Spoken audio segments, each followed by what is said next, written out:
খুব বেশি সময় যে গিন্নির সাথে গাড়িতে যাওয়া হয় তা না, বেশিরভাগ সময় আমি গাড়ি চালাই। তো আজকে অনেকদিন পরে গাড়িতে পাশে চড়ে যাচ্ছি প্যাসেঞ্জার সিটে। নর্মালি আমি গাড়ি চালাই, আজকে আমার গিন্নি গাড়ি চালিয়ে যাচ্ছে। তো ওনার আবার কিছু টেস্ট ফেস্ট আছে, তো একটু অ্যাকম্পানি করতেছি আর কি।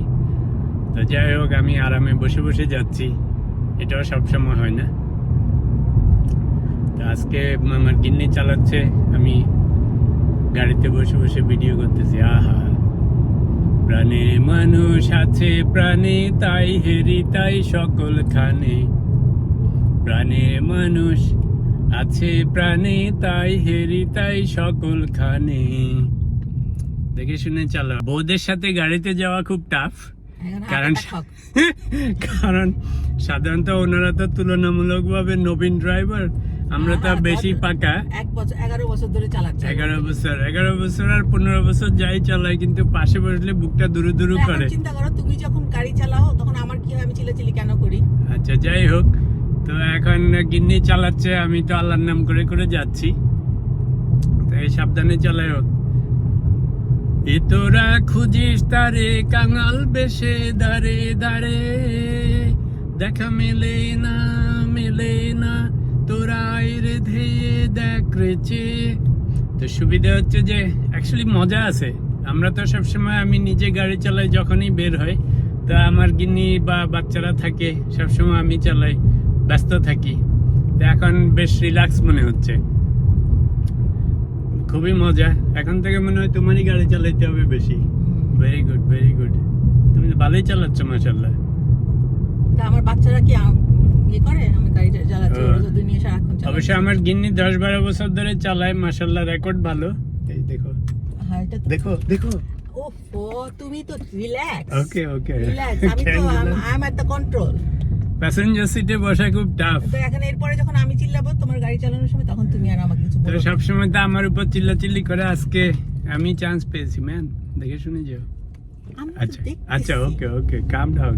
তুমি প্যাসেঞ্জার তো বলবে, তুমি কাম ডাউন করো, তুমি কাম ডাউন করো। যাই হোক, পাশের সিটে বসে যাওয়া খুব টাফ মনে হচ্ছে। আমার সময় তুমি যখন হার্ড ড্রাইভ করো, ব্রেক করো, তখন তুমি কি করো? আমি চিল্লাই জন্য। তো মাশাআল্লাহ, উনি 10-12 বছর ধরে গাড়ি চালান, কোনো প্রবলেম হয়নি এখন পর্যন্ত। অবশ্য চালাই বেশিরভাগ নেইবারহুডে, এখানে ওখানে। আমরা তো সারাক্ষণ বাইরে চালাই, তো যে বেশি চালায় তার তো প্রবলেম হবেই, তাই আমি না? সব ডেঞ্জারাস জায়গা চালাই। বাচ্চাদের অ্যাপ্রিশিয়েট করছি, তো ভালো চালাও তাও মাশাআল্লাহ। বলতেছো তুমি যে আমি উল্টা পুল্টা, আমি হচ্ছে সবচেয়ে মেসি জায়গায় চালাই, যে বাচ্চাদের স্কুলের টাইমে যখন ওই পার্কিং টার্কিং। তো যাই হোক, এখন যাচ্ছি, ওনার কিছু টেস্ট ফেস্ট আছে, ব্লাড টেস্ট, এটা ওটা। ওই তো আজকে বলছে যে একটু সাথেই যেতে, যেহেতু অনেকগুলি টেস্ট ফেস্ট হবে। তো আমি বললাম আচ্ছা ঠিক আছে, যাবো নি। তো উইশাল লাক।